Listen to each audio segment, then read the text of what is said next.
नमस्कार दर्शकवृन्द, स्वागत छ यहाँहरूलाई बिजनेस प्लस टेलिभिजनको विशेष प्रस्तुति आर्थिक समयमा। म संगीता कटुवाल। कोरोना कोभिड-19 को विश्वव्यापी संक्रमणले विश्व अर्थतन्त्रमा निम्ति आएको गम्भीर आर्थिक संकटका कारण नेपालको अर्थतन्त्र समेत प्रभावित भएको छ। एकातिर देशभित्र आर्थिक वृद्धि र राजस्वमा सङ्कुचन आएको छ भने अर्कोतिर विश्वव्यापी मन्दीका कारण वैदेशिक सहायता एवं विप्रेषण आयमा ठूलो असर पर्ने देखिएको छ। त्यसैगरी विश्व श्रम बजारमा आएको सङ्कुचनले क्रमिक रूपमा ठूलो संख्यामा नेपालीहरू वैदेशिक रोजगारीबाट फर्किने फर्किरहेको अवस्थाले समस्यालाई झन् भयवाह बनाउँदै लगेको हो कि भन्ने कतिपयको भनाइ पनि रहेको छ। त्यसै क्रममा जुन ओल्ड एसएमई डे मनाइरहँदाखेरि यो जुन साना तथा मझौला उद्योगहरूमा पनि यो कोरोनाको प्रभाव परेको नै छ। त्यसैगरी आज ओल्ड एसएमई डे र यो ओल्ड एसएमई डे मनाइरहँदाखेरि जुन साना तथा मझौला उद्योगहरूमा घरेलु तथा साना उद्योगहरूमा परेको समस्या के रहेको छ, त्यसैगरी यी समस्याको समाधान के हुन सक्छ लगायतका विषयमा केन्द्रित रहेर आज हामी कुराकानी गर्नेछौँ विभिन्न व्यक्तित्वहरूसँग। र हामीसँग आज हुनुहुन्छ उद्योग वाणिज्य तथा आपूर्ति राज्य मन्त्री मोतीलाल दुगरजी हुनुहुन्छ भने त्यसैगरी हुनुहुन्छ नेपाल घरेलु तथा साना समूहका अध्यक्ष उमेश प्रसाद सिंहजी हुनुहुन्छ। त्यसैगरी नेपाल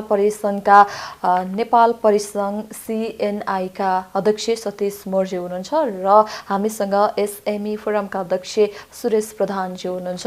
आज हामी जुन नेपाल घरेलु तथा साना उद्योग त्यसैगरी निजी क्षेत्रमा भएका समस्या र यसका समाधान के हुन सक्छन् भन्ने विषयमा छलफल गर्ने प्रयास गर्नेछौँ। अध्यक्षज्यू, यहाँलाई स्वागत गर्न चाहे। आज ओल्ड एसएमई डे मनाइरहँदाखेरि नेपालमा रहेका जति पनि एसएमई क्षेत्रमा भएका समस्याहरू के रहेका छन् र यो कोभिड-19 को प्रभावले पारेको जति पनि समस्याहरू रहेका छन् यसको विषयमा जानकारी गराइदिनुहोला। सर्वप्रथम विश्व एसएमई डे को उपलक्ष्यमा आज माननीय मन्त्रीज्यू, हाम्रा CNI का अध्यक्ष सतीश मोर्ज्यू, हाम्रा एसएमई फोरमका अध्यक्ष हाम्रा सुरेश प्रधानजी लगायत बिजनेस टेलिभिजनलाई सम्पूर्ण महानुभावलाई आजको दिनमा हार्दिक मङ्गलमय शुभकामना व्यक्त गर्न चाहन्छौँ। हामी एसएमई सेक्टरमा लागेका हामी उद्यमीहरू आजकै दिन विश्वमा नै रिकग्निसन पाएको दिन हो। हामीले नेपालमा पनि जसरी उद्योग दिवस मनाउँछौँ त्यस्तै किसिमको यो विश्व एसएमई डे मनाउने गरेका छौँ विगतका वर्षहरूमा नै। आज संजोगले हामीसँग राज्य मन्त्रीजी हुनुहुन्छ, CNI का अध्यक्ष हुनुहुन्छ, हाम्रा एसएमई फोरमका अध्यक्ष हुनुहुन्छ, उहाँहरूले आफ्नो कुराहरू राख्नुहुनेछ। अहिले वर्तमान यो कोरोना भाइरसको परिप्रेक्ष्यमा हामी एसएमई डे आज मनाइरहेको हामी एउटा संकुचित उसमा टिभीमा एउटा मनाउने अवस्था आएको छ।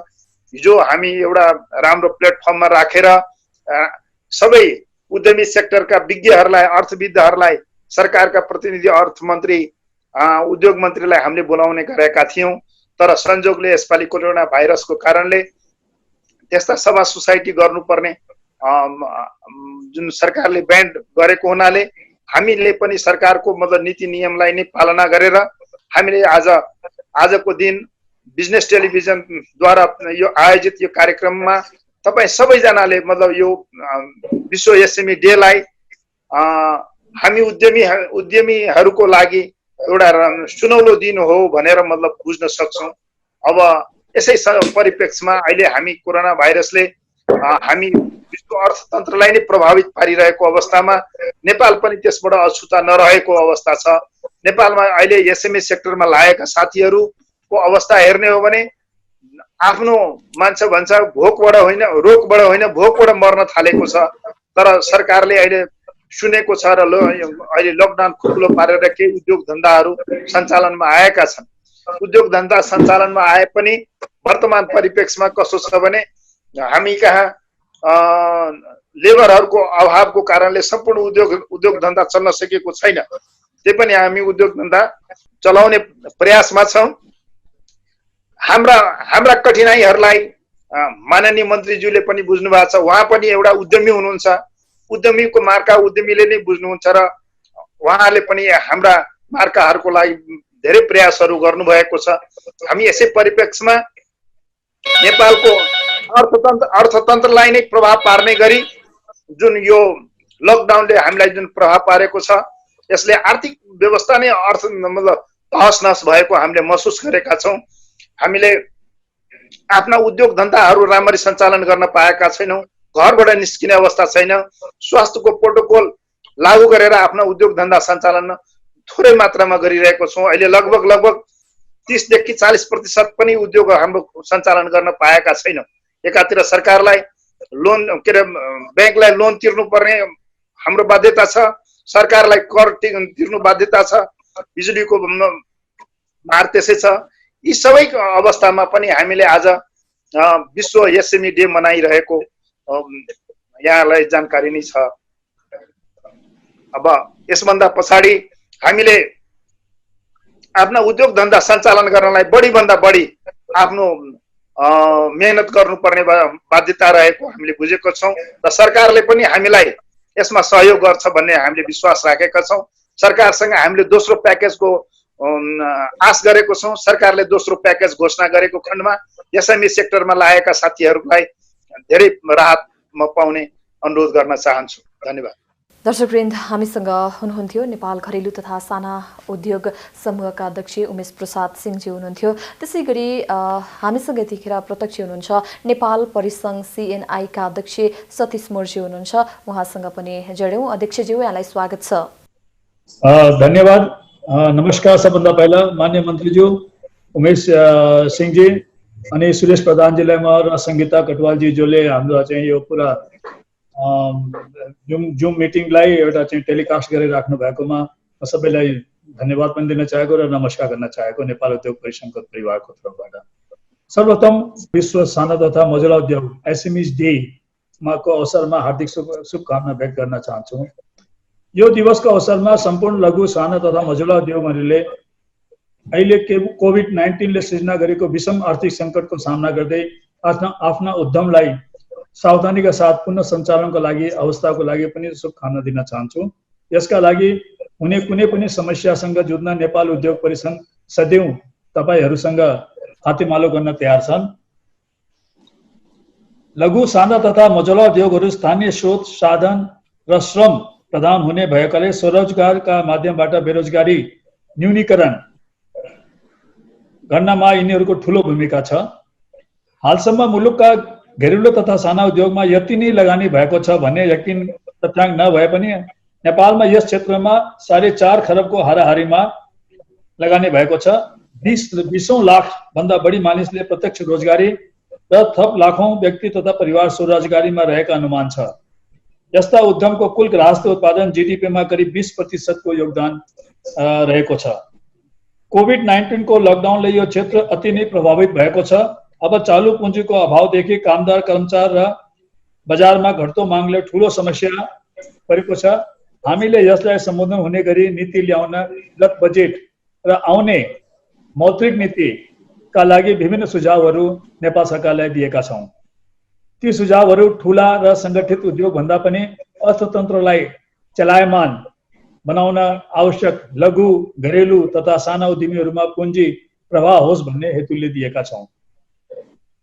जस्तै कर्जाको ब्याज कम गरिनुपर्ने, आगामी मौद्रिक नीति मार्फत सरकारलाई प्रत्यक्ष भार नपर्ने गरी ब्याजलाई कम गर्न सकिने उपायहरू घोषणा गर्नको लागि भनेका छौं। यसमा नेपाल सरकारले सहजीकरण मात्रै गरिदिने हो र कुन टुललाई हामीले चाहिँ युज गर्न सक्यौं भने त्यसले चाहिँ आफै नै एउटा चाहिँ ब्याजको रेटलाई घटाउन सकिन्छ भनेर हामीले सम्बन्धित नेपाल राष्ट्र बैंकका गभर्नरज्यू लगायत उहाँका पदाधिकारीहरूसँग र नेपाल बैंकका हाम्रा नेपाल सरकारका अर्थ मन्त्रालयका उद्योग मन्त्रालयका र अस्ति चाहिँ हामीले सामान्य प्रधानमन्त्रीजीसँग पनि भेटघाटको टाइममा पनि हामीहरूले नेपाल उद्योग परिसङ्घले यो सुझावहरू दिएका थियौं।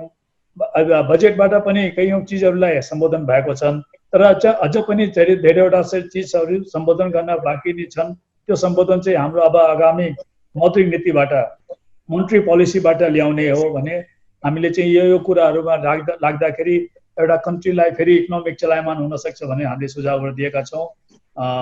त्यसमा चाहिँ जस्तो ब्याज घटाउनु पर्ने हो, त्यो 5 बिन्दुसम्म ब्याज कसरी घटाउन सकिन्छ भने त्यसका चाहिँ टुल्सहरू पनि हामीले बताएका छौं।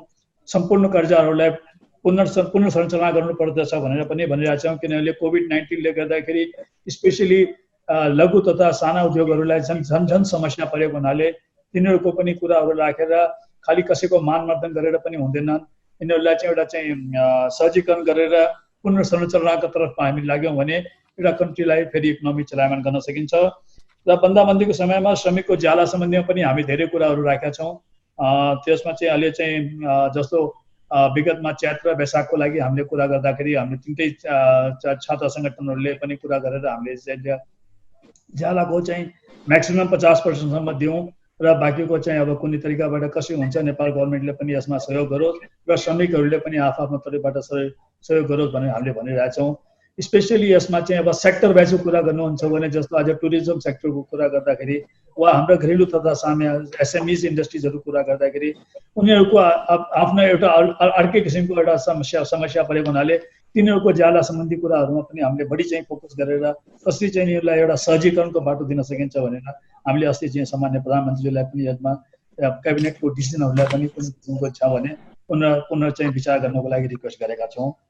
अब यसमा चाहिँ अब इकोनोमिकलाई चलायमान गर्नको लागि के कस्ता किसिमका हामीलाई चाहिँ अहिले चाहिँ इकोनोमीमा नभएका पुँजीलाई पनि कसरी इकोनोमीमा पुँजीलाई चाहिँ हामीले चाहिँ एक्टिभेट गर्न सकोस् भनेर हामीले चाहिँ एउटा चाहिँ उदाहरणको रूपमा हामीले एउटा के सजेस्ट गरेका छौँ भने हाललाई 15 लाख रुपियाँसम्मको हाम्रो लेडिजहरूको नाउँबाट वा बच्चाहरूको नाउँबाट कसैले जम्मा गर्छ भने ब्याङ्कमा पुँजी जम्मा गर्छ भने तिनीहरूलाई एउटा निश्चित अवधिसम्मको लागि त्यसमा लोन पनि नलिने र त्यसलाई चाहिँ क्यास पनि गराउने गरी एउटा चाहिँ त्यो जुन एउटा चाहिँ इन्फर्मल सेक्टरमा भएको पुँजीलाई फर्मल सेक्टरमा कसरी ल्याउन सकिन्छ त्यतातिर पनि हामीले चाहिँ विचार गरौँ भनेर हामीले भनिरहेका छौँ।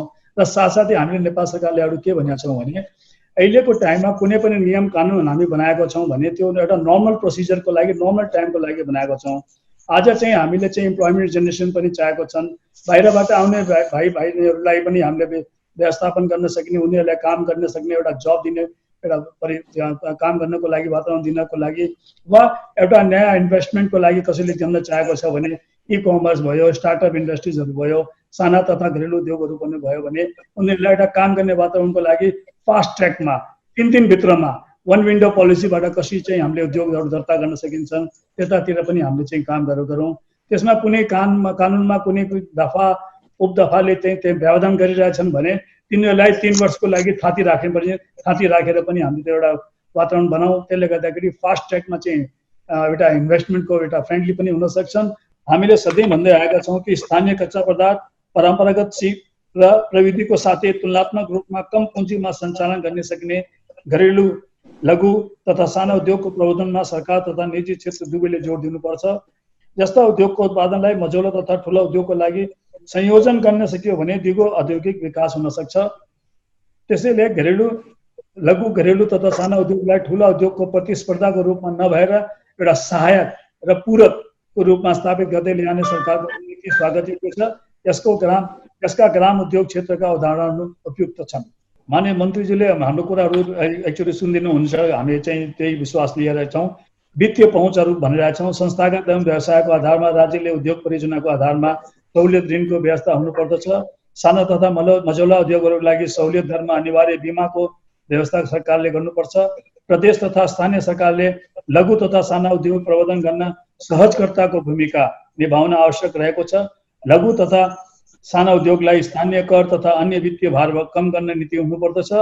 घरेलु तथा साना उद्योग विकास कोषको प्रभावकारी सञ्चालन र विकास गर्दै यसलाई साना तथा मझौला उद्यमीहरूको सिप तथा व्यवस्थापकीय क्षमता विस्तारमा सदुपयोग गर्नुपर्दछ। प्रविधिमा आधारित नयाँ स्टार्टअप इ कमर्स स्थानीय कच्चा पदार्थमा आधारित लघु तथा साना उद्योगको समन्वय मार्फत बजार विस्तारको लागि प्रोत्साहन गर्न आवश्यक रहेको छ।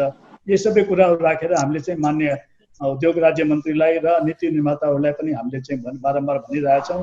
यसले चाहिँ एउटा फास्ट ट्र्याकमा एउटा विश्वासको वातावरणमा हामीले काम गर्न सक्यौँ भने निजी क्षेत्र र सरकार दुवैले यसमा चाहिँ अब कन्ट्रीलाई विकासको बाटोमा ल्याउनको लागि कोभिड-19ले जुन एउटा किसिमको हामीले चाहिँ नेगेटिभ दिएको छ त्यसलाई पोजिटिभ कसरी ल्याउने हो भने यसमा चाहिँ नीति निर्माताहरूले यसमा चाहिँ ध्यान पुर्याउने नै छ। त्यति मात्र भनेर म आफ्नो चाहिँ फेरि यहाँहरूलाई एसएमइज देशको लागि वर्ल्ड एसएमइज देशको लागि शुभकामना व्यक्त गर्न चाहन्छु। धन्यवाद। Thank you. दर्शकवृन्द, हामीसँग नेपाल परिसङ्घ CNI का अध्यक्ष सतीश मोर्जी हुनुहुन्थ्यो र यसै गरी म SME फोरमका अध्यक्ष सुरेश प्रधानज्यूतर्फ जान चाहे। अध्यक्षज्यू, यो पछिल्लो समयमा जुन SME क्षेत्रमा भएका विकृति विसङ्गतिहरूको विषयमा लगायत जुन अब आउने दिनहरूमा SME क्षेत्रलाई अगाडि बढाउनको लागि सरकारबाट के कस्तो खालको पहल हुनुपर्छ, यस विषयमा जानकारी गराइदिनुहोस्। हजुर, सबभन्दा पहिला धन्यवाद सङ्गीताजी। यो SME डे को उपलक्ष्यमा, वर्ल्ड SME डे को उपलक्ष्यमा यो अन्तर्क्रिया कार्यक्रम सञ्चालन गर्नुभयो।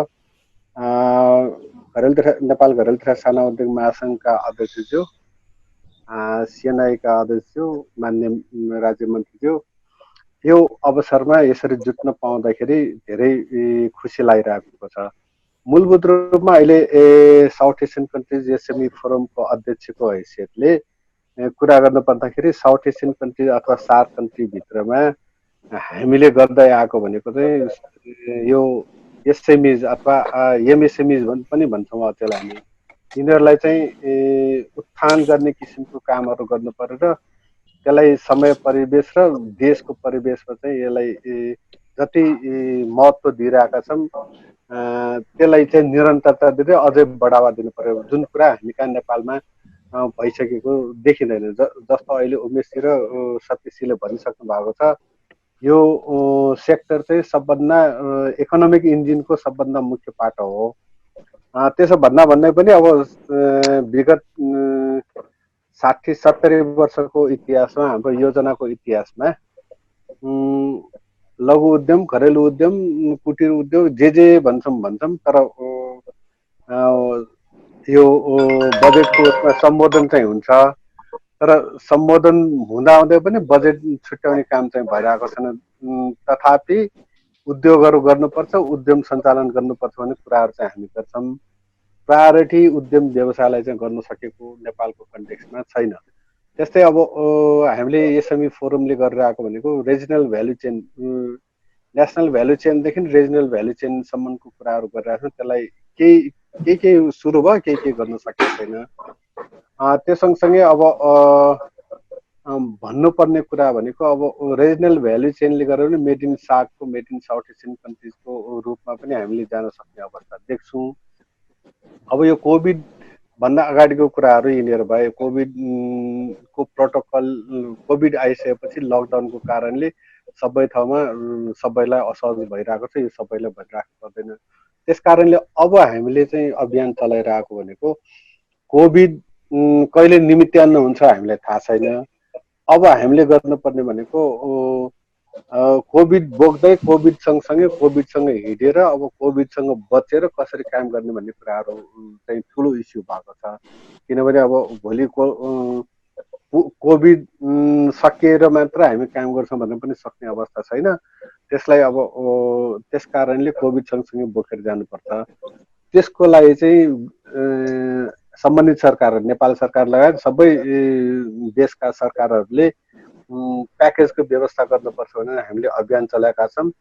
त्यस लगत्तै अब बङ्गलादेशमा, पाकिस्तानमा, भारतमा, श्रीलङ्कामा सबै जसो ठाउँमा चाहिँ प्याकेजहरूको राहत प्याकेजको रूपमा चाहिँ आइसक्यो। तर नेपालमा अब हाम्रो इकोनोमी सानो भएको र सरकारले ठेक्न गाह्रो हुन्छ भन्ने कुराहरूले गरेर पनि सायद त्यो आउन नसकेको होला। तर पनि हामी के आशावादी छौँ भने यो कोभिडलाई निमित्तान्न गर्न र यो सँगसँगै लडेर हामी इकोनोमिक प्रस्पेरिटी गर्न जाने हो भने सरकारको कुनै न कुनै प्याकेज आउनुपर्छ। जस्तो अब अहिले सतीशजीले पनि भनिसक्नुभयो, मौद्रिक नीतिले दिने मात्र त्यो प्याकेज होइन। हामीले खोजेको चाहिँ कमसेकम 200 रुपियाँ भयो भने, 2000 रुपियाँ भयो भने, 2 लाख रुपियाँ भयो भने जनजीवनले हरेक प्रत्येक नागरिकले राहत पाएको महसुस चाहिँ गर्नु पर्यो भन्ने कुरा हो। त्यस कारणले अब जस्तो इन्डियामा पनि गरिरहेको देखेका छौँ, बङ्गलादेशमा पनि देखिरहेका छौँ, पाकिस्तानमा पनि गरिरहेको देखेका छौँ, श्रीलङ्कामा पनि गरिरहेको देखेका छौँ र हामी कहाँ पनि होस् भन्ने हाम्रो चाहना हो। त्यो स्टिमुलस प्याकेज भन्नाले केही कुराहरू चाहिँ ल यति त गरिहाल, यति सेक्टरमा गर्छौँ भन्ने चाहिँ भन्नु पर्यो। जस्तो अब होटल र रेस्टुरेन्टको उसमा त धेरै उसमा सपोर्ट गर्नुपर्ने देखिन्छ र पनि अब त्यो भन्दा पनि अब हामीले गर्ने के हो त अब अहिलेको मूल परिवेश भनेको मैले बुझेको हामीले बुझेको र हामीले गर्दै आएको घरेलु महासङ्घले निजी क्षेत्रले नेपालमा गर्दै आएको र यो रिजनमा पनि हामीले भन्दै आएको गर्दै आएको काम भनेको अब ट्राइपार्टाइट एग्रिमेन्टमा जानु पर्यो कमसे कम पनि सरकारले पनि बिहोर्ने निजी क्षेत्रले पनि बिहोर्ने समाजले अथवा जनताले पनि बिहोर्ने भन्ने कुराहरूमा जानु पर्यो त्यो कति पर्सेन्ट हुन्छ त्यो भोलि छलफलको विषय हुन सक्ला तर अब त्यो टसलको विषयमा अब नेपाल सरकारले अब भाडा नल्याऊ भने भाडा नलिने भन्दै यहाँ टसल हुने जस्तो अब घर धनी र बाल बस्ने मान्छेको टसल हुने जस्तो अवस्था आयो अब त्यस्तै ब्याङ्कमा ब्याज नतिरेर ब्याङ्कलाई ब्याज हटाइदियो भनेर भन्दै त्यो पनि टसलको अवस्था आयो यी सबै कुराहरूलाई मनन गर्दै गर्दाखेरि सबै समुदाय नेगोसिएसनमा आउनु पर्यो कसले के कति दिन सक्छ दिने हो दिन नसकेको अब सर्टेन टाइम प्रोलङ्गेसन चाहिँ गर्नु पर्यो जस्तो अब घर धनीले माफ गर्न सकेन भने घर बाल माफ गर्न सकेन भने उसको बाल चाहिँ यतिसम्म चाहिँ तिमी मिना गरिदेऊ यति बाँकी चाहिँ हामी बिस्तारै तिर्दै गर्नु किनभने 4 महिना भइसक्यो हामीले काम गर्न नपाएको 3 महिना भइसक्यो काम गर्न नपाएको अब आधा अथवा 25% 30% चाहिँ हामी दिउँला पछि बिस्तारै तिरौँला भन्ने चाहिँ त्यो किसिमको पनि कुरा गर्नु पर्यो ती कुराहरूले गरेर अब नेगोसिएसन प्याकेजहरू चाहिँ आउनु पर्यो पिपिडी आउनु पर्यो जस्तो अहिले लगत्तै औद्योगिक व्यवसाय 2076 चाहिँ लागू भयो तर हामीलाई कति पछि लागू भएपछि राजपत्रमा प्रकाशन भएपछि मात्र पूर्ण जानकारी भयो त्यो सँगसँगै अब चाहिने चाहिँ अब नियमावलीहरू 73 को छ फेरि त्यसलाई परिमार्जन गर्नुपर्ने होला मन्त्रीजीहरूले हेरिराख्नु भयो भने होला यी कुराहरूलाई मनन गर्दै अब पोलिसी इन्टिग्रेसनमा पोलिसीगत कुराहरूमा जानुपर्छ जस्तो लाग्दछ त्यस कारणले अब मुभमेन्टको कुरामा अहिले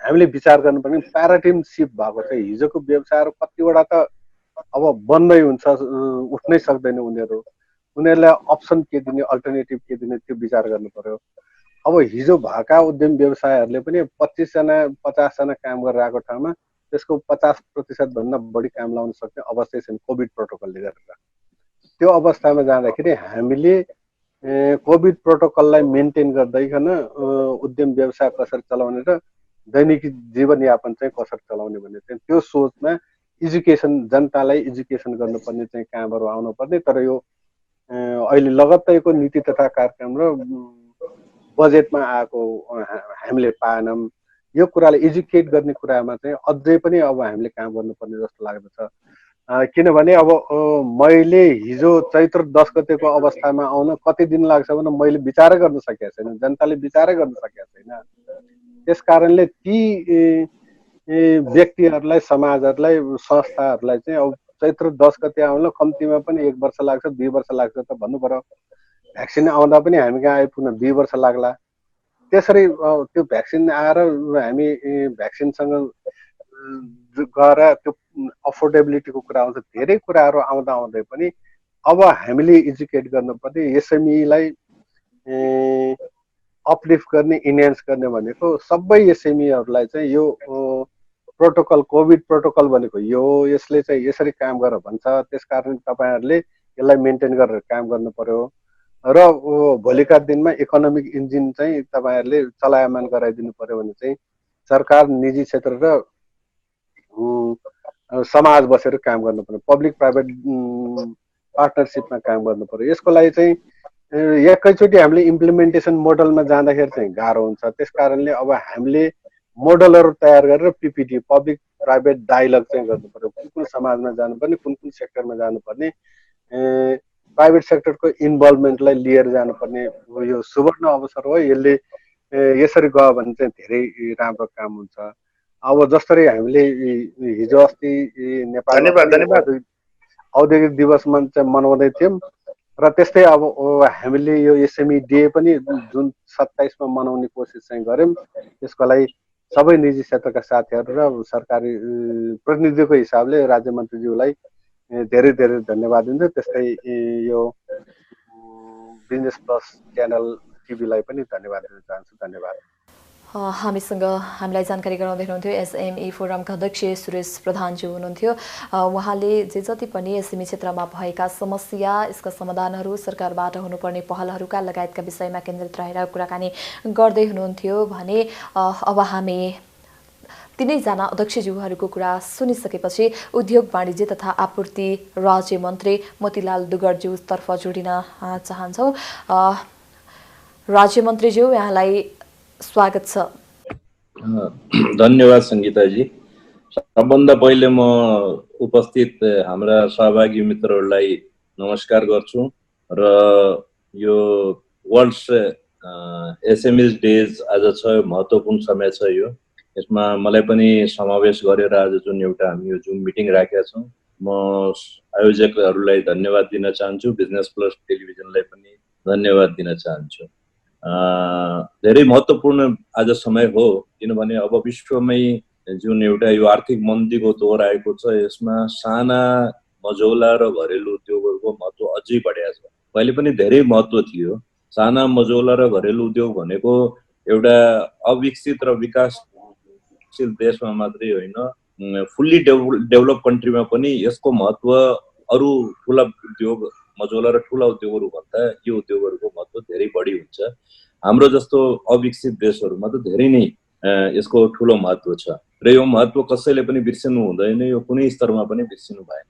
अहिले यो पेन्डेमिकको समयमा यो विगत 100 दिनदेखि हामी जुन किसिमको एउटा आर्थिक मन्दीको दौरमा गुज्रिरहेका छौँ, ठुलो बेरोजगारीको समस्या हाम्रो अगाडि छ, विकराल आर्थिक मन्दी छ, आर्थिक गतिविधिहरू शून्य प्राय छ। अहिले यस्तो अवस्थामा चाहिँ अब हाम्रो अगाडि यो च्यालेन्ज छ र यो च्यालेन्जको सामना कसरी गर्ने र कसले गर्ने, त यो एउटा ठुलो प्रश्न छ। यो सबैको अगाडि एउटा प्रश्न छ। यो च्यालेन्जको सामना भनेको सरकारले एक्लैले गर्न सक्दैन। यो च्यालेन्जको सामना भनेको निजी क्षेत्रले पनि गर्नुपर्छ, आम जनताले पनि गर्नुपर्छ, यो सरोकारवाला नागरिक समाजले पनि गर्नुपर्छ, मानव अधिकारवादीले पनि गर्नुपर्छ, मिडियाकर्मीहरूले पनि गर्नुपर्छ। यो ठुलो चुनौती हो। अब यसमा आफ्नो स्तरबाट हामीले कामहरू गर्नुपर्छ। अब हामी चुप लागेर बसेर आर्थिक गतिविधिलाई अझ विकराल स्थितिमा ल्याउनु भन्दा पनि अब आर्थिक गतिविधिलाई चलायमान त गराउनु पर्यो, हाम्रो मुभमेन्ट त बढाउनु पर्यो। यसको लागि हामीले अब यो कति दिनसम्म हामी प्रतीक्षा गरेर बस्ने? अघि सुरेशजीले भन्नुभयो, यो त एकदमै निष्क्रिय भएर जाने अवस्था त अहिले देखिएन। यो पेन्डेमिक त अझ झन् प्रतिदिन अहिले गम्भीर स्थिति पैदा गर्दैछ। यस्तो अवस्थामा हामीले एउटा यसबाट हामीले सुरक्षित रहने, अर्को हाम्रो आर्थिक गतिविधिलाई पनि चलायमान गर्ने, रोजगारीको सिर्जना पनि गर्ने, कसैलाई भोको बस्न पनि नदिने, यस्तो अवस्थामा हामी यो सबै चुनौतीको सामना एकैचोटि एकजुट भएर गर्नुपर्ने अहिले अवस्था छ हामीसँग र हामी यो गर्नतिर हामी तत्पर पनि छौँ। अबको समयमा चाहिँ बजारको अभाव छ, कच्चा पदार्थ आउँदैन, लेबरहरू छैनन्, पुँजीको अभाव छ, बजारको अभाव छ, विदेशी वस्तुहरू आइराखेको छैन, हाम्रो वस्तुहरू विदेशमा जान पाइराखेको छैन, निर्यात को अवस्था छैन। अहिले यस्तो अवस्थामा हामी हाम्रो बजारमा निर्भर गरिराखेका छौँ। हामी कच्चा माल कुनै किसिमले बाहिरबाट आउन सकिराखेको छ, लेबरहरू आउन मानिराखेका छैनन्। यस्तो अवस्थामा हामीले उद्योगहरू सञ्चालन गर्नु पनि मामुली कुरो होइन, यो पनि एकदम ठुलो चुनौतीपूर्ण कुरो हो। उद्योग चलाउनु, लेबरको व्यवस्था गर्नु, फेरि उद्योगको उत्पादित सामानहरूलाई बजारसम्म पुर्याउनु, पसलहरू पनि खुलाउने र पसलहरू खुलाउँदाखेरि भुल हुन पनि नदिने, वातावरण पनि सुरक्षित हुनु पर्यो। त्यो सबै कुरालाई सरकारले हरेक क्षेत्रबाट चाहिँ राम्रो तरिकाले यो अनुगमन गर्दै यो काम हामीहरू गरिराखेका छौँ। यसमा चाहिँ आपूर्तिको व्यवस्था पनि कमी कमजोरी हुन दिइराखेका छैनौँ। अहिले घर घरमा सामान पुर्याउन चाहिँ यो मन्त्रालयले काम गरिराखेको छ। अब यो घरेलु साना मझौला कुटीर उद्योगहरूको कुरा आउँदाखेरि यो उद्योगहरू यस्ता एमएसएमई उद्योगहरूको महत्त्व कहीँबाट पनि कसैले पनि कम आकलन गर्नु हुँदैन। यसको ठुलो महत्त्व छ। तर विकृति या विडम्बनाको कुरा के छ भने हामीले यो महत्त्व बुझ्दै पनि हामीले यी उद्योगहरूलाई हामीले जति दिनुपर्ने प्राथमिकता हो, जति दिनुपर्ने यिनीहरूलाई हामीले राहत हो, जति यिनीहरूलाई हामीहरूले अगाडि बढाउन प्रोत्साहन दिनुपर्ने हो, त्यो हामीले दिन सकेका छैनौँ। यो कुरा चाहिँ हामीले स्वीकार गर्नै पर्छ। हामीले यस्ता उद्योगहरू साना साना उद्योगहरूलाई, किनभने हाम्रो गाउँ गाउँमा हाम्रो स्किल छ, ट्यालेन्ट जुन छ त्यो गाउँ गाउँमा छ, गाउँका युवाहरूलाई, गाउँका महिलाहरूलाई, दिदीबहिनीहरूलाई हामीले रोजगार दिनको लागि हामीले गाउँ गाउँमा साना साना उद्योगहरू, कुटीर उद्योगहरू, उनीमा जुन शिल्प छ, सिप छ, उनीहरूमा जुन ट्यालेन्ट छ त्यो उजागर गराएर उनीहरूबाट उत्पादित सामानहरूलाई हामीले बजारसम्म पुर्याउने व्यवस्था गराउनुपर्छ। यसको लागि अहिले सरकारले यो जुन औद्योगिक ग्रामको एउटा सुरुवात गरेको छ, यो स्थानीय निकाय र हाम्रो प्रोभिन्स गभर्नमेन्टसँग मिलेर सङ्घीय सरकारले यो हाम्रो 753वटा सम्पूर्ण प्रत्येक स्थानीय निकायमा चाहिँ औद्योगिक ग्रामको स्थापना गरेका छौँ, जसमा हामीले यस्ता साना साना उद्योगी व्यवसायीहरूलाई जोसँग सीमित मात्रामा पुँजी हुन्छ उनीहरूलाई यस्तो औद्योगिक ग्राममा हामी जग्गा उपलब्ध गराउनुदेखि लिएर बिजुलीको व्यवस्था गराउनुदेखि लिएर इन्टरनेट र कच्चा मालसम्मको व्यवस्था गराएर उनीहरूलाई सङ्गठित रूपमा उत्पादित गराएर उनीहरूको वस्तुलाई एक समूहमा हामी एकत्रित गरेर त्यसलाई बजारसम्म लिएर जाने, त्यसको ब्रान्डिङ गराइदिने, त्यस्तो अवधारणा सरकारले ल्याएको छ।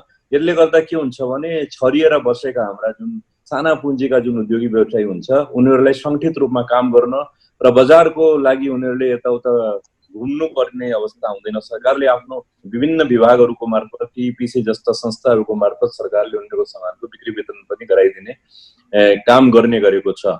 यसले गर्दा एउटा प्रत्येक स्थानीय तहमा यस्ता औद्योगिक ग्रामको स्थापना हुँदै जान्छ। पछि आवश्यकता अनुसार यसलाई अझ हामी निरन्तरता दिँदै अझ बढाउँदै जान्छौँ।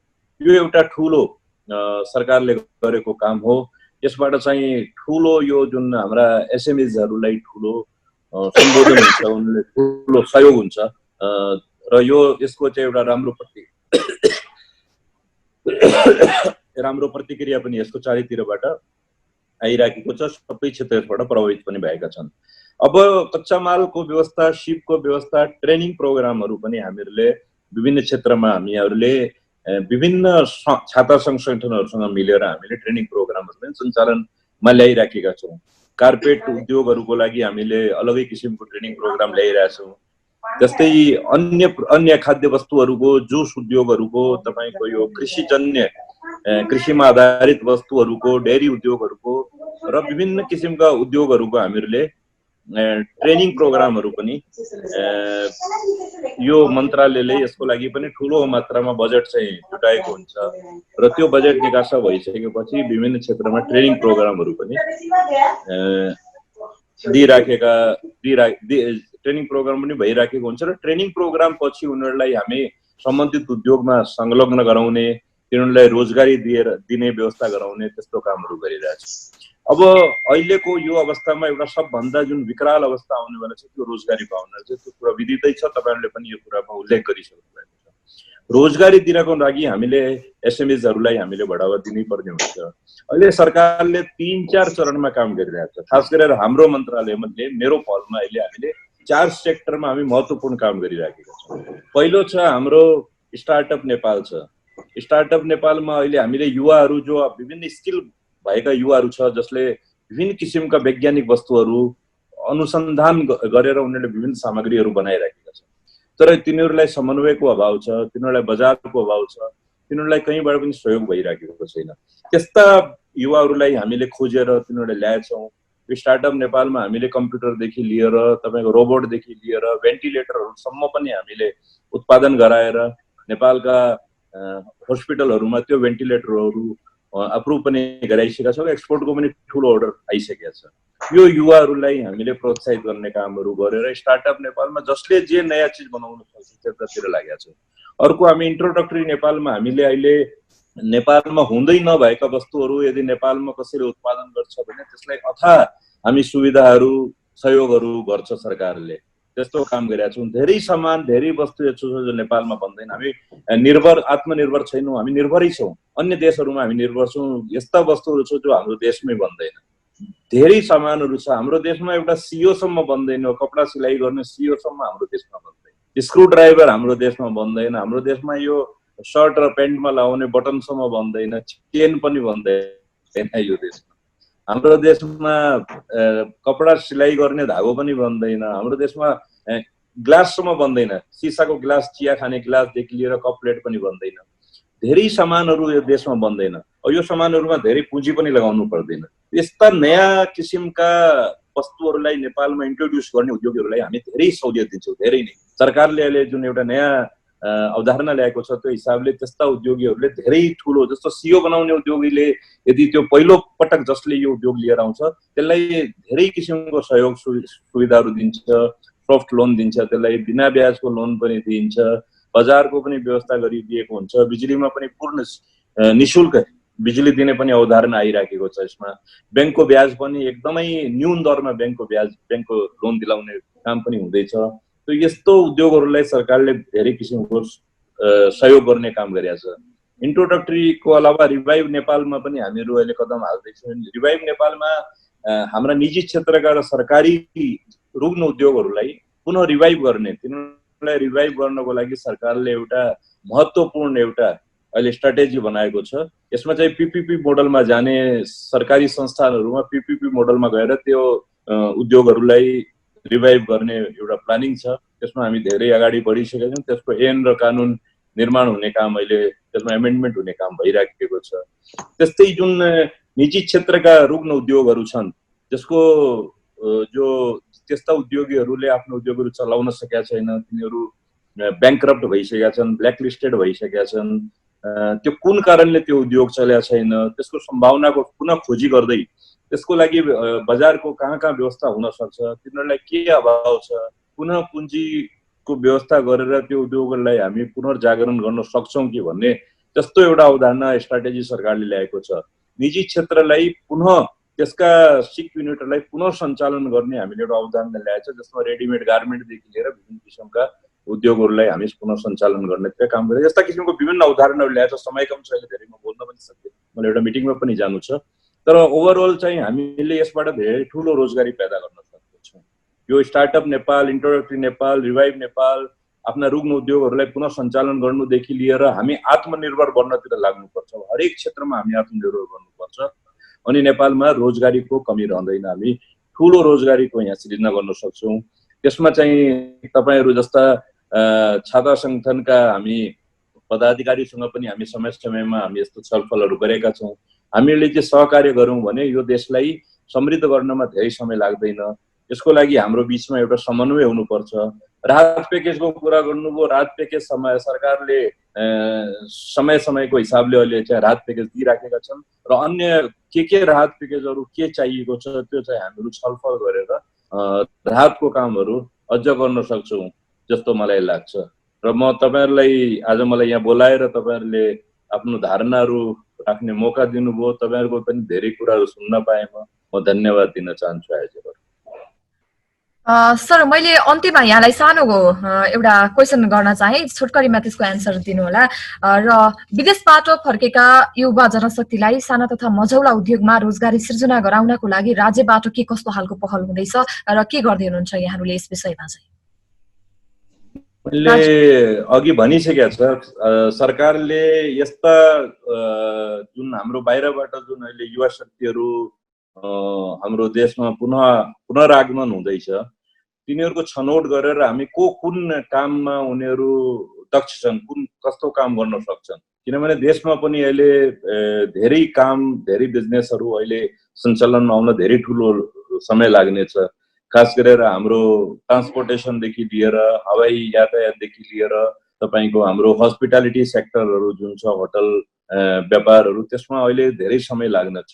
त्यहाँ भएका युवाहरू बेरोजगार हुनुको साथै बाहिरबाट आउनेलाई पनि हामीले यहाँ कामको अपर्च्युनिटी हामीले दिनैपर्छ, बिजनेस। त्यसको लागि हामीले कृषिमा आत्मनिर्भर हुनुपर्ने सबभन्दा बढी आवश्यकता छ। त्यसको लागि कृषिमा चाहिँ धेरै ठुलो लगानी अहिले सरकारले गरेको छ, धेरै ठुलो प्रोत्साहन पनि दिइराखेको छ। सरकारले कृषिमा चाहिँ आत्मनिर्भर यदि हामी भयौँ भने हामी 10औं लाखको सङ्ख्यामा हामी रोजगारी बढाउन सक्छौँ। त्यो बाहेक मैले अहिले जुन 3-4 सेक्टरमा सरकारले, यो मन्त्रालयले काम गर्दैछ, मैले अघि जुन भने, सरकारले तिनीहरूको साथमा मिलेर काम गर्ने एउटा अवधारणा अहिले ल्याउँदैछ। त्यो हामी छिटो नै त्यो अहिले हामी प्रकाशित गर्दैछौँ। त्यो अवधारणा आयो भने यहाँ धेरै ठुलो सङ्ख्यामा रोजगारी दिन सकिन्छ। हस्, धन्यवाद यहाँहरू सबैजनालाई। म एकमुष्ट रूपमा धन्यवाद दिन चाहन्छु। र हामीसँग हुनुहुन्थ्यो उद्योग वाणिज्य तथा आपूर्ति राज्य मन्त्री मोतीलाल दुगरज्यू हुनुहुन्थ्यो। राज्य मन्त्रीज्यूले अब आउने दिनहरूमा जुन साना तथा नेपालमा रहेका साना तथा मझौला उद्योगहरू र निजी क्षेत्रमा परेको कोरोनाको कारणले गर्दाखेरि परेको प्रभावका बारेमा के कसरी अगाडि बढ्ने, त्यसैगरी अब आउने दिनहरूमा साना उद्योगहरूलाई के कसरी अगाडि बढाउने लगायतका विषयमा केन्द्रित रहेर कुराकानी गर्दै हुनुहुन्थ्यो भने हामीसँग नेपाल घरेलु तथा साना उद्योग सङ्घका अध्यक्षज्यू उमेश प्रसाद सिंहज्यू हुनुहुन्थ्यो। उहाँलाई पनि म धन्यवाद दिन चाहन्छु। त्यसैगरी सतीश मोर हुनुहुन्थ्यो, सतीश मोर्ज्यू हुनुहुन्थ्यो, नेपाल परिसङ्घ CNI का अध्यक्षज्यू सतीश मोर्ज्यू हुनुहुन्थ्यो। त्यसैगरी हामीसँग जोडिनु भएको थियो, प्रत्यक्ष रूपमा जोडिनु भएको थियो सुरेश प्रधानज्यू हुनुहुन्थ्यो, SME फोरमका अध्यक्षज्यू हुनुहुन्थ्यो। र जुन जति पनि नेपालमा रहेका साना तथा मझौला उद्योगमा र निजी क्षेत्रमा कोरोनाको कारणले पारेको प्रभावका विषयमा हामीले जुन अध्यक्षज्यूहरूको धारणा लिने प्रयास गर्यौँ र यसको समाधान र सरकार पक्षबाट के कस्तो खालको पहल हुँदैछ भन्ने विषयमा हामीले राज्य मन्त्रीज्यूबाट यसको जवाफहरू पनि लगभग पाइ नै सकेका छौँ। र मुलुकलाई आत्मनिर्भर बनाउन कस्ता योजना बनाउँदै रहेको छ सरकार, यस विषयमा पनि हामीलाई उद्योग वाणिज्य तथा आपूर्ति राज्य मन्त्री मोतीलाल दुगरज्यूले जानकारी गराइसक्नु भएको छ। दर्शकवृन्द, आज हामीले ओल्ड SME डेमा रहेर जे जति पनि उद्योग लगायत साना तथा मझौला उद्योगहरूमा देखिएका समस्याका समाधानहरू के हुन सक्छन् लगायतका विषयमा केन्द्रित रहेर हामीले कुराकानी गऱ्यौँ। यो कुराकानीका साथमा म बिदा हुन चाहन्छु। हेर्दै रहनुहोला बिजनेस प्लस टेलिभिजन।